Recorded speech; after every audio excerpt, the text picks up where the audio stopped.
मी परमेश्वर प्रकाश मस्की, जालना नांदेड समृद्धी महामार्ग बाधित युवा शेतकरी आहे। आज आमच्या उपोषणाचा 9वा दिवस।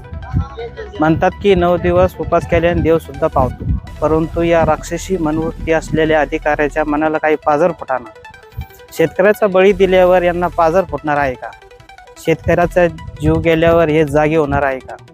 भूसंपदेच्या नावाखाली यांची पूर्णपणे मनमर्जी चालू आहे, आज ते आम्ही होऊ देणार नाही। उपोषणाचा 9वा दिवस असून सनी आम्हाला कोणती प्रशासकीय यंत्रणा, कोणते अधिकारी आम्हाला विचारायला आले नाही, कोणत्याही मीडियावाल्याने याची दखल घेतली नाही। माझी शेतजमीन ही जालना महानगरपालिकेच्या झालर क्षेत्रामध्ये ती नॅशनल हायवे 753ला टच आहे, जिथे मला या जमिनीचा 1 ते 1.5 करोड रुपये भाव भेटला पाहिजे। तिथे हे प्रशासन कवडीमोल भावात जमिनी खरेदी करण्याचा यांचा डावपेच सुरू आहे।